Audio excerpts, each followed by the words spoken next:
2024년 1월 9일 화요일 돈다방 미쓰리 시작하겠습니다. 앞에 에피소드에 어떤 청취자님께서 이런 댓글을 달아주셨습니다. 미쓰리 시황을 계속 보니까요. 역설적이게도 주식으로 이득을 보는 게 아니라 다른 걸로 이득을 보게 되면서 경제 재테크를 보는 시선이 넓어지네요. 작년에 3년 정기예금 거의 최고 시점에 가입한 것도 미쓰리 시황 보면서 계약한 건데 고점이어서 기쁘네요. 미쓰리님은 시황의 고수 인정합니다. 딴 유명 방송들도 보면서 내린 결론입니다. 근데요, 미쓰리님은 비트코인이나 채권 등 다른 자산으로 투자는 안 하시나요? 이 정도 능력이면, 이 정도 시황 능력이면 다른 분야도 되게 잘하실 것 같은데요. 그냥 궁금해서 여쭤봅니다. 라는 댓글을 달아주셨는데요. 거기에 대한 제 답을 좀 드리고 싶습니다. 결론부터 말씀드리면 저는 주식만 압니다. 왜 그러냐면 제 성향이요. 멀티플레이어가 안 되더라고요. 그러니까 저는 사실 예전에는 내가 멀티플레이어야 라고 막 이렇게 막 좀 까불고 다닌 적이 있었는데 어느 순간부터 뭐 예를 들면 운전을 하면서 통화를 하는 게 좀 어렵게 느껴진다든가 아니면 음식을 하면서 누군가 대화하는 게 상당히 불편하더라고요. 그래서 내가 굉장히 단순한 사람이구나 라는 그 결론을 내렸고요. 그래서 제가 아마 돈다방 미쓰리에서 종종 이런 이야기 해드리잖아요. 저는 고스톱을 칠 줄 모릅니다. 아예 안 배웠어요. 뭐 카드 같은 거 전혀 관심이 없습니다. 그 이유가 뭐냐면 제가 저를 많이 이제 스스로 분석해 본 결과 저는 제가 뭔가 하나 꽂히면 끝장을 보는 아주 못된 성향이더라고요. 그러니까 남들이 봤을 때는 야 그게 왜 못된 성향이야 좋은 거지라고 하실 수 있지만 제 스스로는요 상당히 좀 불편해요. 왜냐하면 다른 것에 대해서 완전히 관심이 없습니다. 제가 고스톱을 안 배우는 이유 아니 뭐 재미삼아서 칠 줄 알잖아요. 그런데 일단 관심을 두지 않고 만약에 제가 관심을 두는 순간 저는 진짜 그 타짜에서 나오는 팔이 하나 진짜 손모가지를 걸고 끝장을 보는 정도로 고스톱을 배울 거기 때문에 고스톱을 칠 거기 때문에 뭐 그게 도박이든 뭐 마약이든 하여튼 뭔가를 할 거기 때문에 아예 그냥 관심 자체를 안 두는 것 같아요. 그래서 사실 이 애청자님께서 댓글 달아주셨을 때 진짜 이렇게 경제 재테크 보는 시선이 넓어진다라고 이야기를 해주셨는데요. 저는 그거 솔직히 인정합니다. 왜냐하면 저도 사실 주식 매매하는 것밖에 몰라요.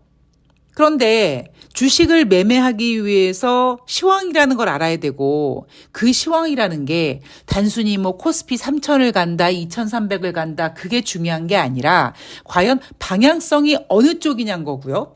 제가 그렇게 방향성을 중요시하는 시황에 집중하는 이유는 뭐냐면 저 같은 경우에는 항상 말씀드리지만 저는 뭐 삼성전자, 뭐 현대차, 뭐 네이버 뭐 이런 종목 매매 안 합니다.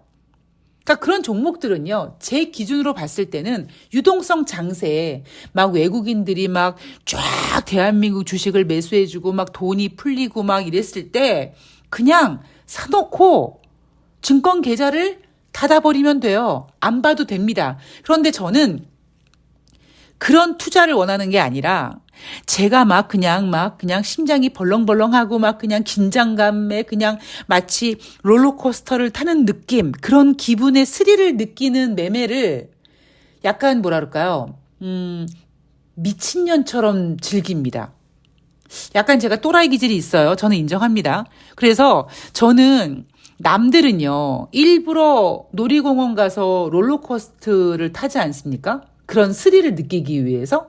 그런데 저는 그냥 제가 돈을 버는 어떤 방법과 그리고 어떤 그 재미를 동시에 느낄 수 있는 게 전 주식밖에 없다라고 생각을 하는 거예요. 그래서 시황은 저에게는 그냥 방향을 보여주는 그리고 지금 주식시장에 지금 경제 이슈가 무엇인지 정도만 보는 거고 실질적으로 제가 매매하는 거는 또 시황과 완전 다릅니다. 그래서 제가 좀 여러분들한테 죄송한 부분이 여러분들은 항상 저에게 그런 거 원하시잖아요. 아, 미쓰리 종목을 그냥 언급해 방송에서 그냥 야 종목 추천해 손해 봐도 그냥 내가 보는 거 할게 이렇게 말씀하시는 분들도 계시고요. 아니면 야 종목 얘기하기 어려우면 야 업종을 얘기해라고 하시는 분들이 계실지 모르겠습니다만 저는 약간 어설프게 뭔가 하는 거를 원하질 않아요. 그래서 실질적으로 저는 막 현재가 창을 보면서 정말 막 혈압이 오르락내리락 하고 심장이 막 펄떡펄떡 뛰고 밥을 먹지 않아도 어떤 느끼는 그런 어떤 그런 그 카타르시스 쾌감 같은 게 있거든요. 그런 즐거움을 느끼다 보니까 사실 그러한 어떤 그 매매, 실질적인 매매를 하는 것과 또 제가 돈다방 미쓰리에서 큰 시황을 그려드리는 거랑은 굉장히 다른 것 같잖아요. 그래서 어찌 보면은 여러분들이 들으실 때 아유 쟤는 맨날 똑같은 얘기를 또 하네 라고 하실지 모르겠습니다만 저는 사실 시황을 그렇게밖에 전해드릴 수가 없는 거예요. 시황을 마치 제가 직접 매매하는 것처럼 막 그냥 여러분 지금 매수가가 얼마고 현재가 지금 매도가에 얼마가 걸려 있는데 이거를 빨리 잡아 가셔야 되고 막 이렇게 할 수는 없는 거잖아요. 그래서 그냥 저도 그래서 돈다방 미쓰리를 계속 방송하면서 그 부분이 진짜 고민이 많았거든요. 왜 나는 업종 얘기를 못하지? 왜 나는 종목 얘기를 못하지? 처음에는 내가 종목을 얘기했을 때 혹시 어떤 분들이 그 종목을 매수했는데 그게 만약에 손해보면은 내가 너무 죄송한 마음이겠구나. 그래서 못하는 걸구나. 막 그런 식으로 생각하면서 종목 얘기를 안 했었는데 그거보다는요. 저는 그냥 뭔가 어설프게 하는 게 싫은 것 같아요. 그러니까 저는 오직 주식이라고 얘기할 수 있는 이유가 뭐 몇 번 말씀드리지만 저는 진짜 주식시장에서 미쓰리처럼 매매 많이 해본 사람이 있으면 나와보라 그래 할 정도로 정말 많은 매매를 해봤고요. 그리고 거의 모든 기법의 매매를 다 해봐서 하다 제가 시스템 트레이닝을 제가 만들려고까지 했던 사람이고 거기에다가 여러분들이 가끔씩 확인하시는 그 증권회사에서 내놓는 그 증식 캘린더 있잖아요. 증식 칼렌더. 그거를 제가 만들었던 초창기 멤버라니까요. 제가 만든 건 아니지만 그거를 만드신 분과 같이 작업을 했던 사람이고 그리고 저는 진짜 주식의 원리를 가르쳐주는 고수를 만나서 진짜 밑바닥부터 했단 말이에요. 그러니까 이제는 다른 거 다 재미없어. 난 그냥 내가 알고 있는 거. 내가 매매하는 거 나 너무 좋아서 난 이제 이것만 할 거야. 이것만 해서 나 먹고 살 거야. 이거 너무 재밌어. 딴 거 재미없어. 남자도 재미없고 다 재미없어. 이렇게 할 수 있는 거거든요. 그런데 만약에요. 제가 비트코인이라든가 뭐 채권이라든가 뭐 아니면 뭐 다른 어떤 그런 거 있잖아요. 그런 거를 진지하게 투자를 하거나 아니면은 제가 뭐 여러분들께 뭔가 비트코인 이런 걸 좀 알면서 이렇게 얘기를 하려면 저는 지금 제가 주식을 이렇게 알아온 것처럼 거의 똑같은 방법으로 그 정도까지 밑바닥까지 파야지만 제가 여러분들께 감히 어깨에 힘주고 자 오늘은요 비트코인에 대해서 한번 얘기를 해보겠습니다라고 할 수 있을 것 같아요. 그나마 제가 여러분들께 조금 건방지게 얘기하는 게 뭡니까? 국제유가죠. 그러면서 제가 이런 얘기하죠. 여러분 국제유가는요 진짜 순수한 녀석이에요 라고 얘기하지 않습니까? 그 정도입니다. 그래서 어찌 보면 제가 오늘 읽어드린 그 댓글을 제가 보고 제 답변을 준비하면서 굉장히 좀 제가 답답했던 궁금증이 좀 풀렸습니다. 이게 나구나. 그냥 이게 미쓰리구나. 내가 여기서 뭔가를 막 더 화려하게 뭐 하거나 이럴 순 없구나. 그래서 제가 이제 고민했던 게 나중에 이제 제가 돈을 많이 벌어서 돈다방 미쓰리라는 카페를 만들어서 여러분들이 은퇴한 다음에 노트북을 들고 와서 돈다방 미쓰리 카페 아침에 출근을 해서 커피를 팔아주시고 저와 함께 뉴욕 증시를 점검하고 같이 매매를 하고 같이 수익을 보고 그리고 수익 나신 분들이 있으시면 이제 낮술 마시고, 낮술 마시고 3시 반에, 오늘 즐거웠어요. 우리 내일 만나서 또 돈 벌어요. 뭐 이런, 그 돈다방 미쓰리 카페 만드는 게 제가 소원 아니겠습니까? 그러니까 내가 왜 돈다방 미쓰리 카페를 만들고 싶어 하는가, 여러 가지 고민을 해봤더니, 제가 이제, 드디어 제가 주제 파악이 좀 확실히 된 것 같습니다. 자, 답변이 되셨죠? 왜 미쓰리가 비트코인이라든가 뭐 국채 같은 거 이런 것들을 깊게 여러분들께 얘기하지 못해드리는 이유. 그리고 제가 직접 투자하지 않는 이유를 아마 오늘 정확히 아셨을 거라고 생각합니다. 저는 주식으로 충분합니다. 저는요, 이 주식에 관련돼서는 진짜, 내가 이걸로 먹고 살 수 있겠구나 라는 확신은 거의 120%입니다. 그러니까 다른 게 재미가 없는 거예요. 굳이 다른 거를 내가 할 필요가 있나? 뭐 이런 느낌이 드는 거죠. 자, 여러분들께서 또 오늘 방송 들으시고, 미쓰린 좋겠다라고 생각하실 수 있는데요. 그 과정이, 제가 이 지경까지 된 그 과정이요. 엄청나게 어려운 길이었습니다.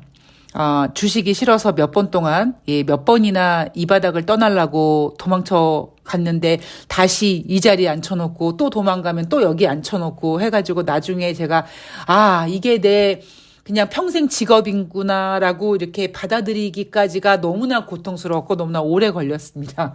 남들은, 난 주식해서 주식할래. 주식이 좋아서 주식할래. 나 주식으로 돈 벌고 싶어. 이래서 주식을 하시는 분들이 많으시겠지만 저는 사실 제가 이 바닥에 뛰어든 첫 번째 이유가 뭐냐면 소녀가장이다 보니까 연봉 많이 주는 증권회사에 입사해서 제가 집안을 벌어 먹이기 위해서 그냥 저랑 상관없이 저는 경영학을 전공했지만 오히려 마케팅이나 이런 뭐 광고 이런 쪽에 관심이 있었는데 전혀 관심 없는 이 바닥에 들어와서 이 지경이 됐습니다. 그 과정이, 진짜, 눈물 나게 개인적으로 스스로는 좀, 쉬운 길은 아니었어요. 뭐 모든 길이 그렇겠습니다만. 그래서 저는 앞으로도, 대신 제가 매매를 하는 데 있어서 저는 주식 시장이 빠져야지만 돈을 벌 수 있는 매매 기법을 갖고 있단 말이에요.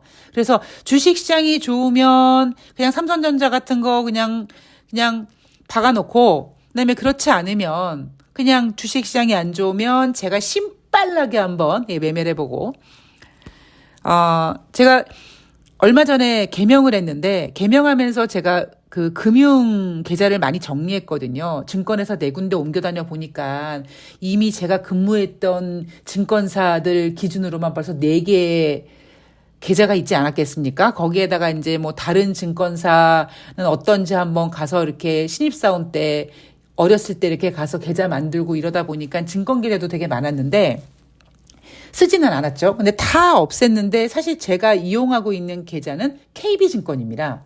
그런데 제가 대신증권에 근무하면서 대신증권 계좌를 갖고 있었는데 다른 증권사는 다 없앴는데 지금 제가 쓰고 있는 KB증권과 그다음에 제 계좌에 아무것도 없는 대신증권 계좌를 살렸어요. 그 이유가 뭐겠습니까?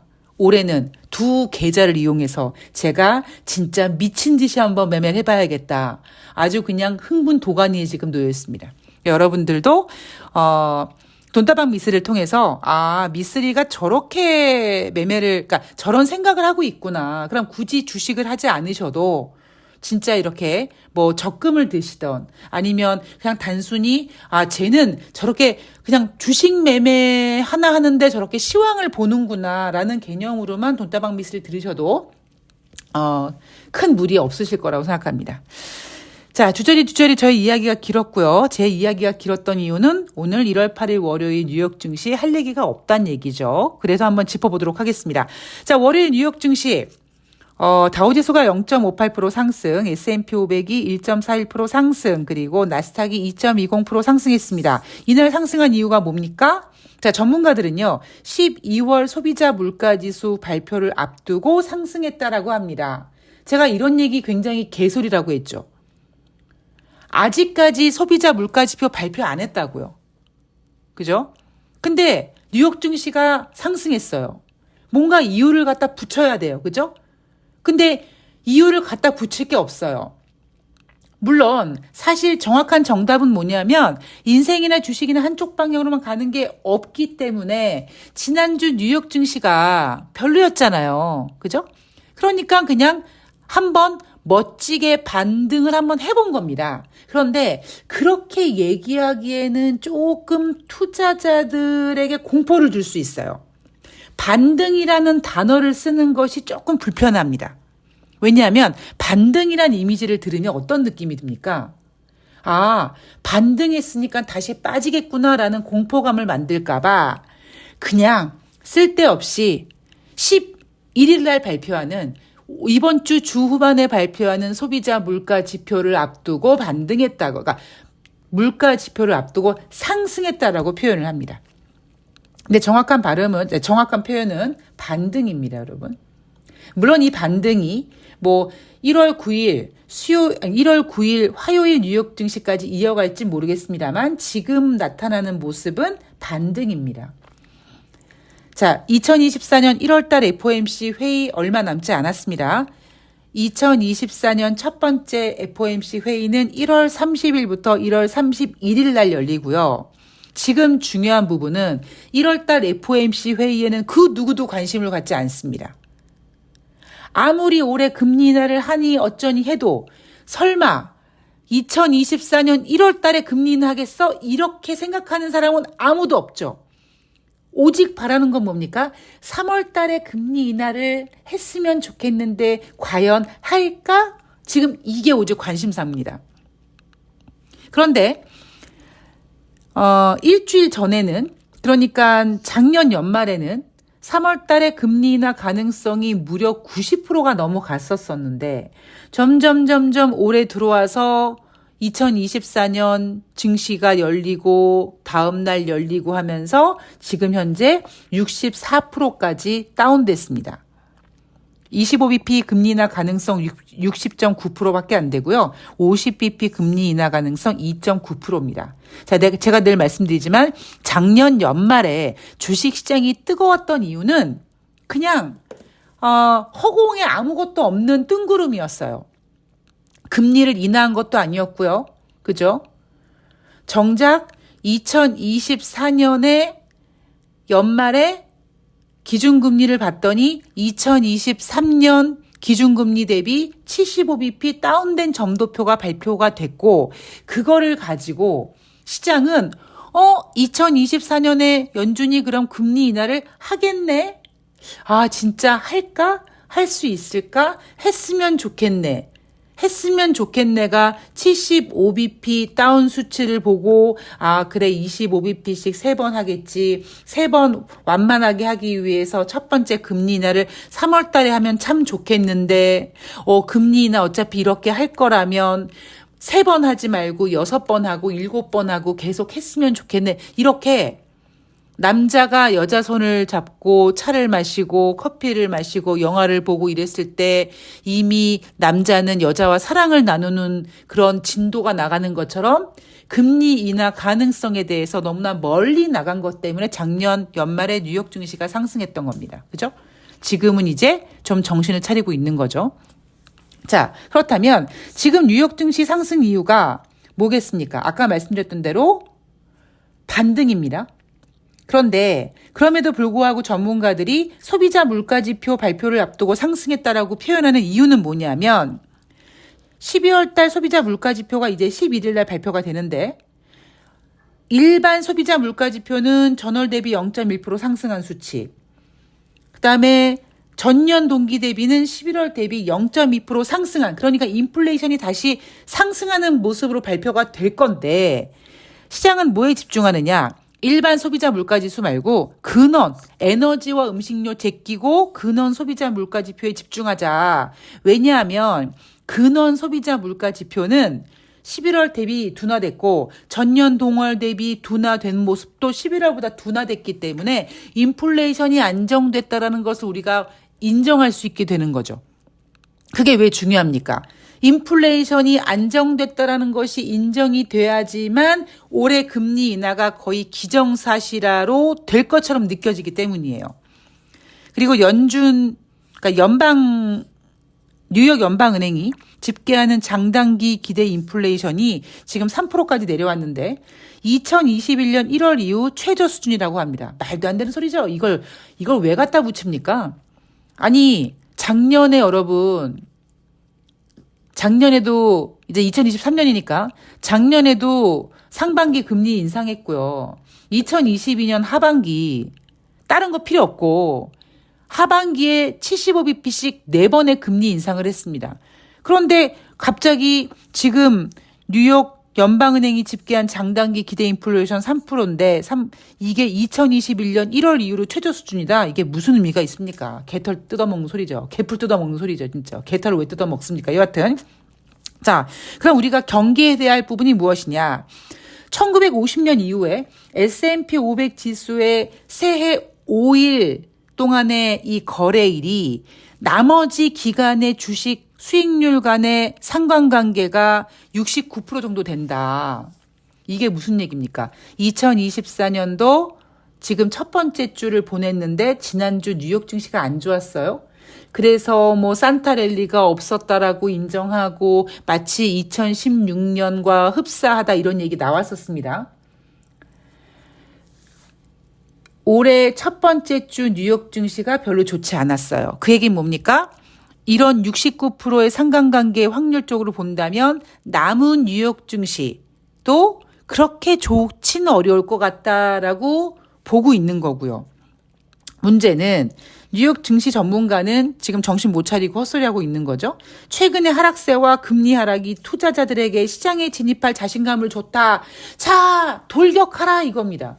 총알바지로 돌격하라 이 지랄하고 있는 거죠. 자, 전미 경제학회에서 팬데믹 이전 추세로의 경제 회복이 장기 성장으로 이어질지 의심된다. 그 얘기는 뭐예요? 미국 경제 장기적인 전망이 암울하다라고 했습니다. 대한민국 주식시장 오늘요. 얼마까지 갔었습니까? 2,599포인트, 2,600포인트를 1포인트 남겨놨었는데 2,600을 찍지 못하고 무너지고 제가 지금 이 방송을 녹음하고 있는 오후 2시 30분 가까운 현재 시간 2,565포인트라고 마이너스로 지금 그러니까 반전됐습니다. 반락됐습니다. 제가 올해 주식시장 상당히 조심해야 된다고 말씀을 드렸어요. 제가 1년 전에 그러니까 정확히 2022년 연말에 증시 분위기 안 좋았을 때 제가 여러분들한테 여러분 뭐 2,100 안 깨져요. 대신 2,800, 2,900, 3,000 안 가요. 그 어딘가 대충 그렇게 종목 장세가 될 겁니다. 너무 걱정하지 마세요라고 얘기를 분명히 해드렸어요. 왜냐하면 재작년 2022년 10월 달에 대한민국 같은 경우에는 그 레고랜드 김진태 사태가 터지고 막 이러면서 주식시장 분위기도 안 좋았고 뉴욕 증시도 75bp씩 금리 인상을 계속 해대면서 금리 인상의 공포에 떨다가 분위기가 안 좋다 보니까 2023년도 주식시장을 부정적으로 본 사람들이 많았는데 제가 그렇게까지 볼 필요는 없습니다라고 했죠. 미쓰리 예상대로 작년도 2023년도 주식시장은 나쁘진 않았어요. 그런데 올해는 지금 미쓰리가 걱정을 하고 있습니다. 3,000 당연히 어렵고요. 예. 올해는 과연 얼마까지 갔다가 올 것이냐 이게 관점인 것 같아요. 항상 조심하시고요.